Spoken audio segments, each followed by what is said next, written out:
12 жасқа толған балаларға арналған.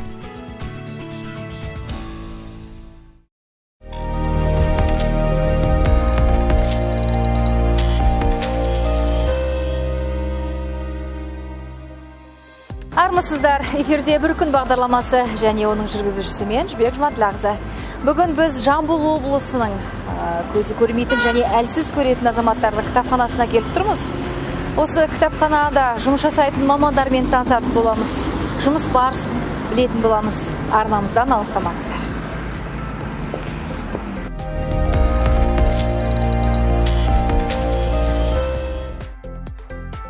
Сәлеметсіз бе, Ербол аға? Қалыңыз қалай? Бұл Жамбыл облыстық телеарнасы, авторлық бір күн бағдарламам, есімім Жібек. Сіздің бір күндік жұмысыңызбен таныстық деп едік. Қош келдіңіздер. Қалай қарайсыз? Жақсы. Жақсы, онда ең бастысы осы кітапхананы туралы айтып өтсеңіз, сіздің кабинетіңізге қарай жүрейік. Қалыңыз қалай? Жалпы көктем келіп жатыр, көңіл күйіңізге қалай әсер етіп жатыр? Жаңа жобаларыңыз бар ма? Иә, біз жоспар бойынша істейміз. Бір жылдық жоспарымыз бар. Соны осы қаңтар айынан бастап кеттік. Құрметті көрермен, біз кітапхананың бір күндік жұмыспен танысуға келдік. Міне Ербол аға бізге көзі көрмейтін және көзі әлсіз көретін азаматтарға өзі барлық бағдарламасын ұйымдастырады. Барлығын өзі тексереді.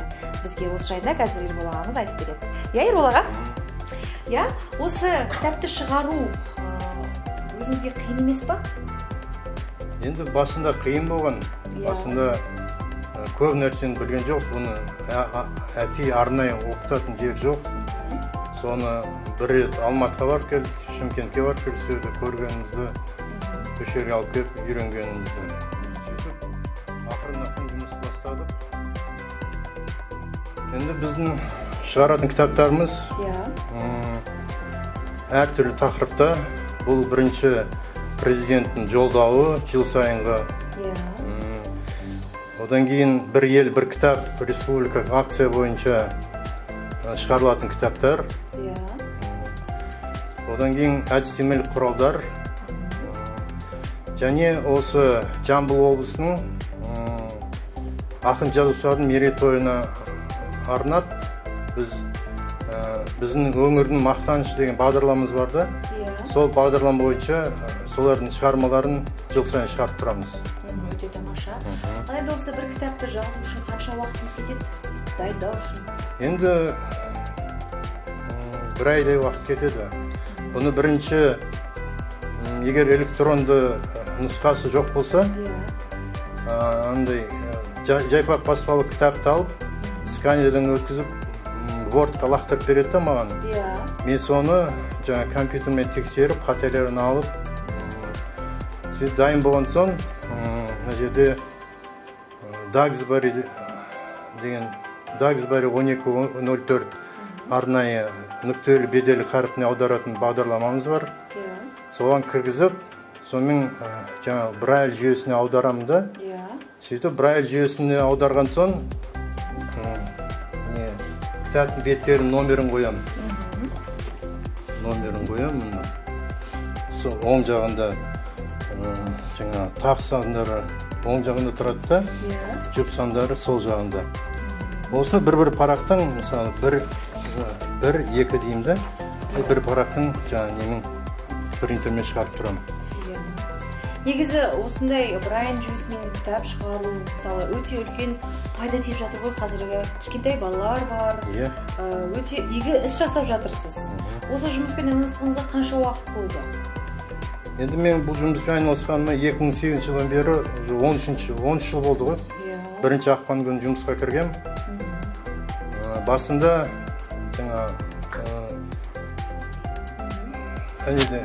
механикалық баспа машинкасы бар да. Сонымен қолмен жазып отыратын қыздар оқып беретін. Кішкентай брошюркаларды балаларға, нелерге кішкентай брошюркаларды жазып отыратын. Кейін осы компьютерлік тифлокомплекс арқылы өргенде үйреніп, осы жұмыспен айналысып жүрмін. Яғни компьютермен ыңғайлы, тезірек жасалады жұмыстарыңыз? Иә, тез, өте тез.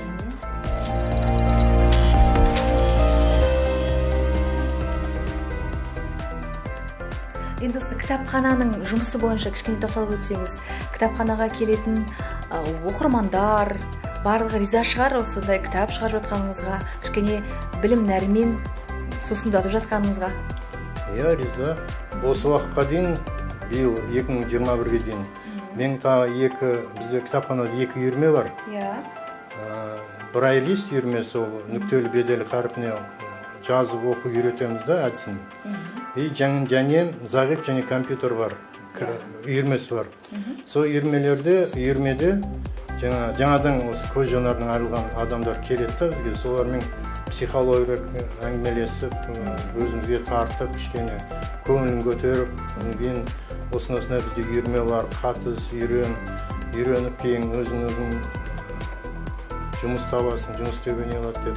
Сондай біраз адамдарды үйреттік, уже 30-40 адам болды. Солар үйреніп, өз-өзіне сенім, осы келдірген соң сенім, өз-өзіне сенетін болады да. И осы қоғамдық жұмыстарды істеп жүр, массажист оқығандар бар, сондай істеп жүр. Ортаға жақсы бейімделеді дейсіз ғой? Иә, ортаға жақсы. Себебі психологиялық тұрғыдан да жұмыс жасалып жатыр. Оқу жағынан да газеттерді де оқып қарай береді. Барлық жаңалықтардан тыс қалмайды. Басында келгенде көңілі түсіп, не алып келеді ғой. Кейін уже 5-6 рет келген соң уже көңілі көтеріліп, кіргеннен қалжыңдап сөйлейміз біз. Кішкене көңілін көтеру үшін. Сөйтіп олар да сол қалжыңдап, біздің кіріп араласып кетеді да. Яғни рухани байланыс пайда болады, бір-біріңізді түсінесіздер. Енді аға, осы сіздің жұмысыңызды жалғастырсам, сізде осындай Брайль жүйесімен, Брайль жүйесімен жұмыс жасау үшін, жұмыс жасап үйреніп, сіздің жолыңызды қуғысы келетін азаматтар бар шығар? Бар. Олар туралы айтып өтсеңіз, кішкене. Енді 2020 жылдан бері бізге Жұлдыз Қаратаева деген қызымыз келіп жүр.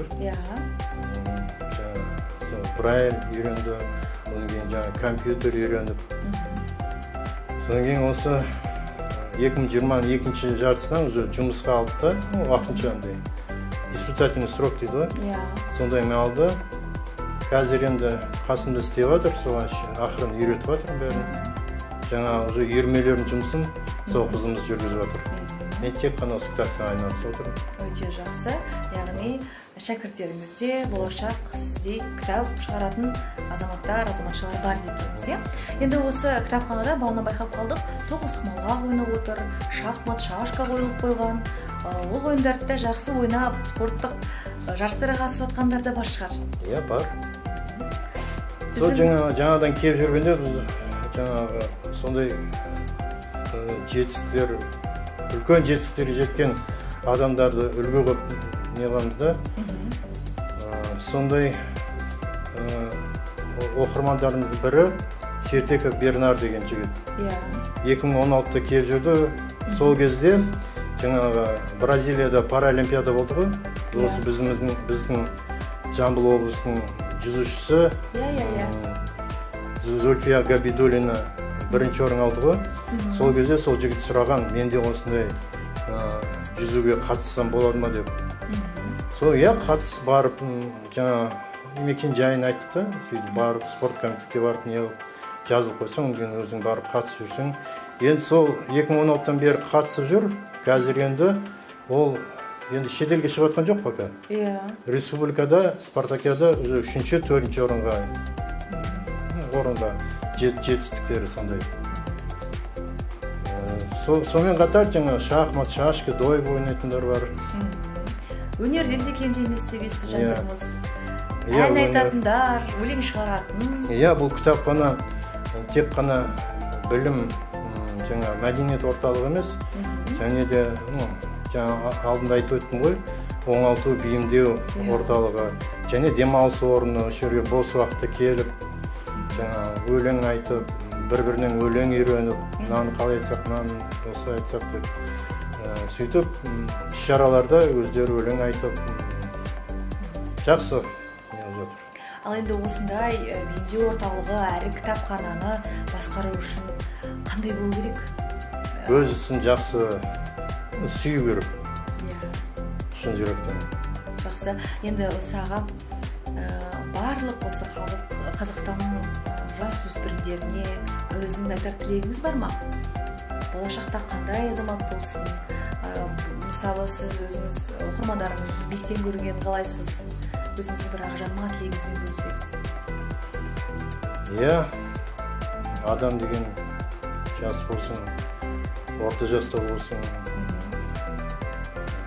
мынандай қиындыққа түскенде, жаңа қиындыққа мойымай, мынаны істей аламын, мен осыны істеймін деп өзіне мақсат қою керек. Сондай болсын деп ойлаймын. Иә, қашмас, қайсарлы мінезі болу керек дейсіз ғой, иә. Барлығына болашаққа ұмтылсам деген. Ал енді аға, міне өзіңіздің медальдарыңызды көріп отырмыз. Жылтырап көзімізге түсіп жатыр. Ол туралы да айтып берсеңіз, кім марапаттады, қашан марапаттады? Енді бұл еңбек ері деген 2019-да тәуелсіздіктің 28 жылдығына Жамбыл облысы әкімінің Асқар Мырзахметовтің шешімімен осы тәуелсіздік күніне марапатталдым. Екінші медалім ол 2020 жылы сол тәуелсіздік күніне орай ұлттық кітапханадан кітапхана ісінің үздігі деген медальмен марапатталдым. Еңбектері үздік еңбек еткен үшін. Жақсы аға, осындай марапаттарыңыз көбейе берсін, жазатын кітаптарыңыз да көп болсын деп тілейміз сізге. Денсаулығыңыз жақсы болсын, оқырмандарыңыз көп болсын. Енді бізге кішкене осы жұмыс барысын көрсетіп жіберсеңіз, иә? Биыл тәуелсіздіктің 30 жылдығына 30 кітап шығарамыз деп жоспар қойды ғой. Сол осы Сәуле Досжан ақын әпкеміздің романы «Қасірет пен тағдыр». Бұл романды, осы кітапты автордың өзі электронды нұсқасын бізге берді.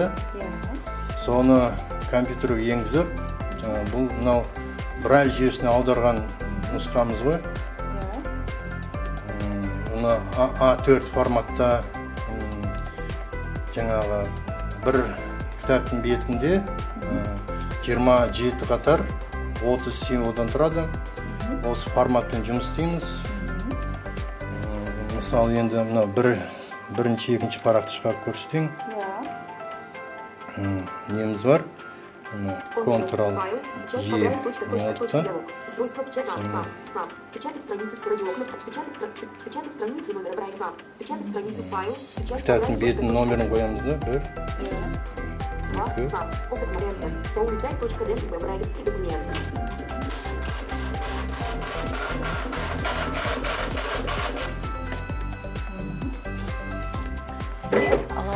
Міне дайын. Деді? Сәуле Досжан, «Қасірет пен тағдыр» роман. Бірінші парақ, екінші бет. Өйстіп, жаңа бір кітапты өзіңіз жүйелеп дайындайсыз, иә? Бір кітап толған соң, екінші кітапқа көшеміз. Өйткені мынау Жайпақ баспалы қарпіндегі кітаптар брайль жүйесі бойынша, мысалы, Жайпақ баспалында бір кітап болса, брайль жүйесінде 4-5 кітап шығады. Соны бірінші кітап, екінші кітапты белгілеп қоямыз да. Оқырманға ұсынасыздар. Иә, оқырманға ұсынамыз. Аудио кітаптар туралы не айтасыз? Аудио кітаптар ол да жақсы. Зағип оқырмандарға көп саны үйінде жұмыс істеп отқанда, жайсын демалып отқанда, мынандай райсабездің, көрсабездің осындай магнитола беретін, тифло магнитола. Тифло деген зағиптер деген сөзді. Осы неге, біздің неге тыңдауға арнайы береді? Иә, арнайы.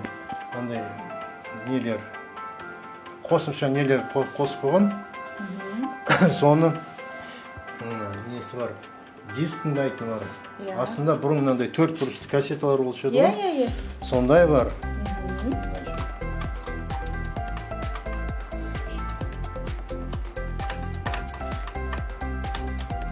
ашылды. Кассетаны қойып, осыны соны тыңдайтынбыз. И және мына жерде флешка салатын бар. Қазіргі заманға сай флешкаға салынады. Заманға сай. Жақсы. Енді аудио кітаптар үлкен қалаларда шығады да, Алматы, Шымкентте. Бізде құда қаласа биыл жоспарда бар. Жаңағы бюджетке қойған, уже облыс мәслихаттың одобрение келді. Осы жақын арада алып бізге де қояды.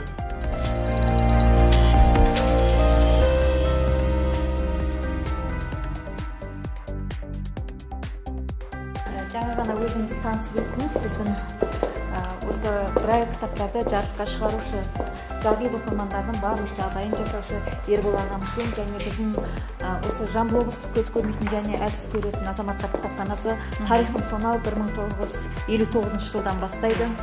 Алғаш жай ғана бұрыш болып құрылған кітапхана бертін келе үлкен осы облыстың тыныс тіршілігін, облыс халқын ақпараттандырумен, мүмкіндігі шектеулі жандардың жағдайын жасаумен айналысатын үлкен орталыққа айналып шықты. Бүгінгі таңда жылына 2200-ден астам оқырман қабылдаймыз, 26 мыңнан келім саны, 38 мыңнан астам кітап қорымыз бар. Сонымен бірге облыс бойынша 871 Зағип оқырмандар болса, соның 400-нен астамы біздің тұрақты оқырмандарымыз. Біз енді осы кітапханада жұмыс жасау үшін адамға ең бірінші үлкен жүрек керек, мейірімділік керек, Әрине. Ал енді сіз осы жақта осы кітапханада жұмыс жасау үшін сіздің талабыңыз бар ма? Жұмысшылар қандай болу керек? Әрине біз басқа кітапханамен бірнеше облыстық кітапханадан келдім. Шоқан Уәлиханов атындағы бізде талап ояқта үлкен 18 мың оқырманмен жұмыс істесе де, бұяқта 2 мың ғана оқырманмен жұмыс істесек те талап өте үлкен. Өйткені әр жанның жанарындағы жылулықты беруіміз керек, әр жанның жағдайын жасауымыз керек, олардың көңілін табуымыз керек. Сондықтан бұл жақтағы талап жедел ақпараттандырумен бірге әр жанның көңіл күйін табуға басты назар аударамыз. Енді біздің бағдарламамыз бір күн ғой. Сіз бір күніңіз қалай басталады?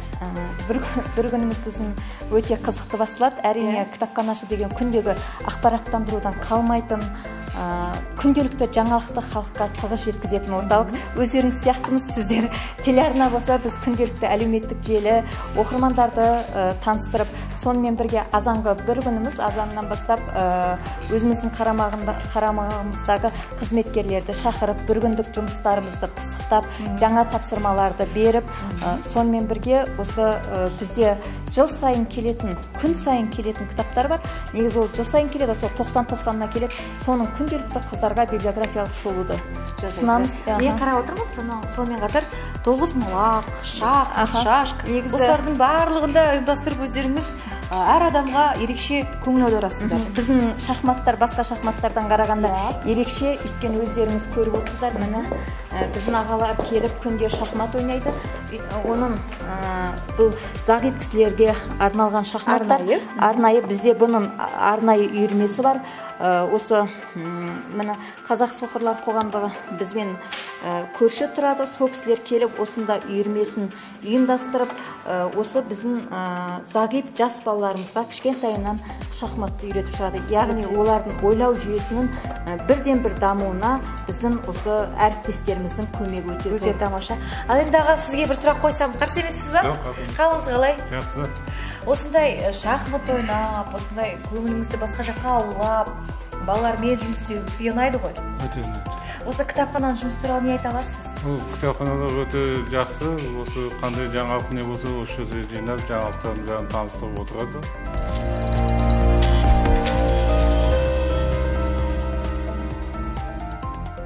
Үйірмені қолға алып отқан Сейітбаева Гүлнар апайымыз, Сейітбаева Гүлнар апайымыз осы бірнеше үйірмені қолға алып жұмыс жасайды. Оның үстінде рухани жаңғыру бағдарламасы аясында ерекше балаларға ерекше кітаптар жобасы және басқа жұмыстармен Гүлнар әпке өзіңіз таныстырады деген ойдамын. Осы өз жұмысыңызды таныстырып өтсеңіз. Гүлнар әпке, міне мұна қандай қолөнер барлығын сіз жасады деп жатыр. бәрін өзіңіз жасадыңыз ба? Елбасымыз Нұрсұлтан Әбішұлы Назарбаевтың рухани жаңғыру, ұлы даланың 7 қыры бағдарламалық мақалалары аясында осы бағытта жасалған. Мысалы, ұлы даланың 7 қыры мақаласы аясында өздеріңіз білесіздер, бұл бірінші өзіміздің қазақтың 4 түліктің бірі жылқы малы, ат абзелдері. Мынаны кәдімгі киіз матадан мінекей бірінші неден суретін эскизін салып алып барып, киізге бастырып салдым. Ал мынау өзімнің бір ескірген сумкамды бұзып, содан шыққан кожа, былғары дейді ғой, соның жәніндегі сумканың фурнитуралары. Мінекей мынаны кәдімгі куртканың несінен кесіп алып. Гүлнар ханым, енді былай қарағанда ерекше өнер болып тұр ғой, осындай бір кітапты жасау үшін қанша уақытыңыз кетеді, қанша еңбек кетеді, Бірінші эскизін дайындап алғаннан кейін дайын нәрселерді жаңағы клеймен отырғызамыз. Одан кейінгі бар, мына ұлы даланың 7 қыр мақаласы аясында өзіміздің қызғалдақ, қырдың гүлі қызғалдақ. Бұны да кәдімгі мынау цветной әр түрлі қағаздан дайындап, мына жерлерін ағашты кәдімгі мата велюр қышым дейді ғой, соны айландырып барып сабақтар. Мына жерде бұның атауы Брайль харпінде жазылып тұр. Қызғалдақ деген сөзіміз. Ал енді мына жерде бір ерекше бұл жерде де біз жаңағы қолөнер көрсетіп тұр. Инсталляция дейміз ғой. Біздің кітап қорындағы баяғы бобиналар, бұны жаңағы зағип жандарымыз тыңдайтын кітаптар, әдебиеттер. Киіз үйді жасауға қанша уақытыңыз кетті? Ішіндегі барлығы ою, өрнек, бәрін өзіңіз жасадыңыз. Бірінші ол ою өрнектерін бәрін дайындап алдым. Қол тігетін машинкам бар, сонымен тіктім. Одан кейін осы жұмыстағы әріптестерім көмектесті оформление кезінде. Жастықтары, көрпелері, одан кейін ортада нақышта жаңағы қазақи дастархан, одан кейін міне қазан да бар, күбі. Бұрынғы баяғы күбіміз. Мынаның бәрі қалай жасалған? Былғарыдан жасалған, оның сыртынан мынау ағаштармен келтірткен енді. Өте тамаша. Сіздің жұмысыңызға тек сәттілік тілейміз. Сізге үлкен рахмет. Ал біз ары қарай өзіміздің бір күндік бағдарламамызды, Гүлнар ханым келіңіз, Гүлнар ханыммен ары қарай жалғастыратын боламыз. Кітапхананың жалпы жұмысымен өздеріңіз таныстыңыздар. Біз жыл басында міндетті түрде іс-шараларға, жалпы кітапхананың келесі жылға атқаратын жұмыстарына міндетті түрде жоспар құрамыз. Былтыр ғана біз ерекше жаңалықпен облысымызда бөлістік. Біз Мәскеу кітапханасымен бірігіп Логос онлайн кітапхана жұмысына аштық. Яғни біздің зағип оқырмандарымыз, жалпы облыстың оқырмандары біздің кітапханаға тіркелу арқылы әлемнің 65 мыңнан астам авторының шығармаларын оқи алады. Сонымен бірге 12 тілді еркін меңгеруге Логос онлайн кітапхана арқылы мүмкіншіліктері бар. Біз мысалғы қарапайым халық бұндай кітапхананың барын біле бермейміз, орталықтың барын біле бермейміз. Білгенде де бұл жаққа біз келіп арнайы көрмедік. Бірақ менің бүгінгі әсерім, бүгінгі бір күндік бағдарламаның әсері, осындай кітапхананы басқару үшін, осындай зағип жандармен жұмыс жасау үшін үлкен жүректің, мейірімділіктің, барлық адамға жақсы қасиеттердің барлығы тән болу керек деп ойлаймын. Сіздердің жұмыстарыңыз былай қарағанда бүйтіп сіз айтпасаңыз да көрініп тұр. Жаңа үйірменің жетекшісі де мысалы барлық қандай еңбекпен өзі жасаған, ешкімнің көмегінсіз десек де болады. Себебі бәрін өзінің оюымен, өзінің қиялымен жасаған екен. Сіздерге алғысымызды білдіреміз. Мүмкіншілігі шектеулі жандардың жүрегінен орын алу, олардың жанарына жан дүниесін түсіру, жанарына жас келтірмеу деген үлкен қажеттілікті талап ететін, жігерлікті, парасаттылықты, инноваттылықты талап ететін жұмыс деп ойлаймын. Кітапхана орталығына үлкен алғысымызды айта отырып, біз бір күн бағдарламамызды аяқтаймыз. Келесі кездескенше күн жақсы болсын.